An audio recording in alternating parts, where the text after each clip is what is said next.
Audio Jungle.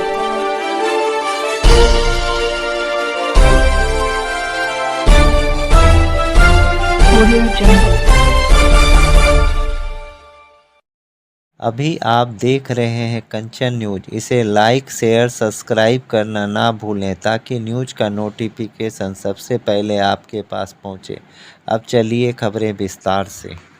आरक्षण को लेकर और मैं इस समाज से आने वाले लोगों की भावना के साथ अपने आप को भी हम लोग जोड़कर देखते हैं। मेरी पार्टी का भी समर्थन इसको लेकर है। बट हाँ, मेरे प्रधानमंत्री जी ने जैसा कहा, जिन बिंदुओं को लेकर हम लोग की चिंताएं थी, क्रीमी लेयर को लेकर, इसके वर्गीकरण को लेकर, उसको लेकर प्रधानमंत्री जी ने भी अपने पक्ष को मजबूती से रखा है। आने वाले दिनों में भी हम लोग इस बात को सुनिश्चित करेंगे कि किसी तरीके का कोई क्रीमी लेयर का प्रावधान अनुसूचित जाति में नहीं उतरेंगे सर, सड़कों पर उतरेंगे। मेरी पार्टी का समर्थन रहेगा।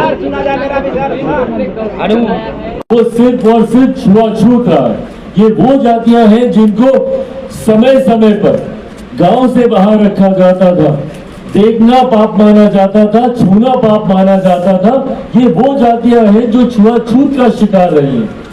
ऐसे में इन जातियों में क्रीमी लेयर के प्रावधानों की संभावना ही नहीं, क्योंकि आज की तारीख में भी उदाहरण हम लोग के सामने है कि एक दलित युवक को घोड़ी पे चढ़ने से रोका जाता है, एक दलित परिवार को मंदिर में प्रवेश करने से रोका जाता है। और तो और हद तो तब हो जाती है जब हाल फिलहाल के दिनों में ही एक आईपीएस ऑफिसर सुरक्षा मांगता है अपनी बारात निकालने की। तो आप कैसे इसमें क्रीमी लेयर बना सकते हैं? एक पूर्व मुख्यमंत्री रहते हुए जब मंदिर दर्शन के लिए जाते हैं तो उनके निकलने के बाद मंदिर को गंगा जल से धुलाया जाता है। आज की तारीख में भी ये भेदभाव के उदाहरण देखने को मिलते हैं। तो कैसे इसमें क्रीमी लेयर का प्रावधान हो सकता है? और इस बात को भी मैंने प्रमुखता से कैबिनेट मीटिंग में रखने का काम किया।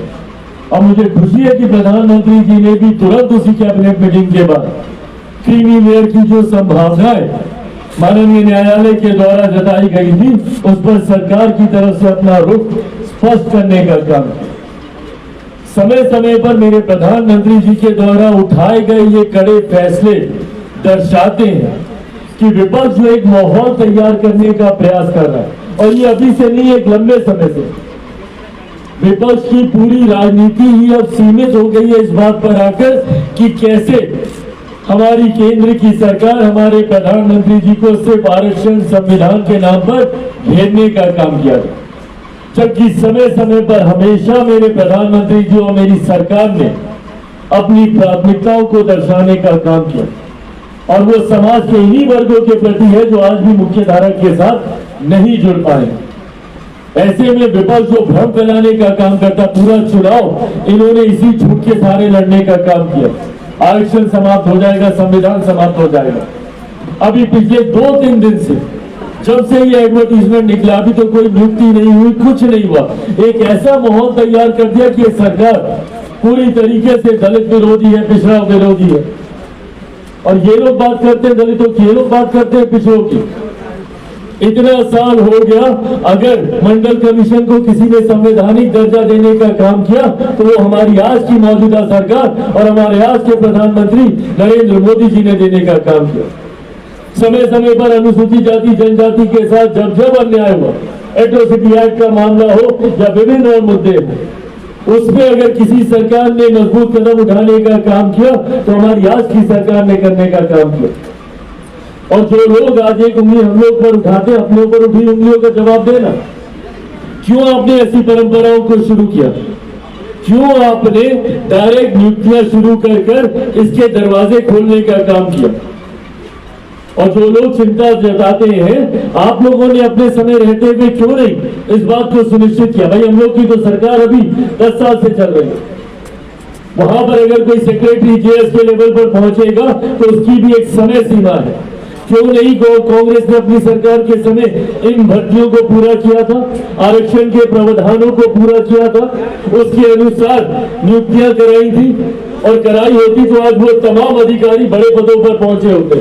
क्यों नहीं उस वक्त विपक्ष ने आपत्ति दर्ज कराई? दिक्कत यही है कि सिलेक्टिव क्रिटिसिज्म विपक्ष करेगा। अपने विषयों को छुपाएगा और दूसरों पर उंगली उठाएगा। अगर कोई महिला के साथ अत्याचार एनडीए शासित राज्यों में होता है तो विपक्ष सदन नहीं चलने देगा, और अगर बंगाल में इतनी बड़ी घटना घट जाती है तो किसी के मुंह से आवाज नहीं निकलती। विपक्ष की कोई एक महिला सांसद, कोई एक सांसद मुझे बता दीजिए जिन्होंने इसके ऊपर बोला। टीएमसी जिनकी महिला मुख्यमंत्री है बंगाल में, आवाज नहीं निकली उनकी, किसी एक सांसद ने इसके ऊपर कुछ बोलना जरूरी नहीं समझा, और बाकी राज्यों में घटी घटनाओं के ऊपर ये लोग सदन नहीं चलने देते। मैं खुद मानता हूं घटना किसी भी राज्य की हो, किसी भी सरकार की हो, उसकी कड़ी से कड़ी निंदा की जानी चाहिए और उन सरकारों को कटघरे में खड़ा किया जाना चाहिए। मैं तो हर सरकार के ऊपर सवाल खड़े करता हूं, मणिपुर की घटना हो या जहानाबाद की घटना हो, मुजफ्फरपुर की घटना हो, पर मैं बंगाल की घटना पे भी बोलता हूं। क्यों नहीं विपक्ष बोलता इन सारी चीजों के ऊपर? अगर हम लोग सिलेक्टिव क्रिटिसिज्म करेंगे, अपनी सरकारों को बचाएंगे, दूसरी सरकारों के ऊपर उंगली उठाएंगे, तो इसी तरीके से आपराधिक गतिविधियां बढ़ती रहेंगी, असामाजिक तत्व इसी तरीके से घटना को अंजाम देते रहेंगे। और यही इन्होंने इस विषय में भी करने का काम किया। लेटरल एंट्री अपने जमाने की इनको याद नहीं आती, और हमारी सरकार पे तुरंत उंगली उठाने के लिए ये लोग तैयार हो गए। आज हमारी सरकार ने इस विषय को, इस ड्यूटी को रद्द कर पुनः अपनी प्रायोरिटी, अपनी प्राथमिकता, अपना समर्पण समाज के अनुसूचित जाति, जनजाति, पिछड़ा वर्ग के प्रति पुनः दोहराने का काम किया है। मैं इसके लिए अपनी तरफ से, मेरी पार्टी लोक जनशक्ति पार्टी रामविलास की तरफ से मेरे प्रधानमंत्री आदरणीय नरेंद्र मोदी जी का कोटि कोटि धन्यवाद करता हूं, उनको बधाई देता हूं, और पूरे समाज की तरफ से उनका। न्यू अपडेट के लिए देखते रहिए कंचन न्यूज।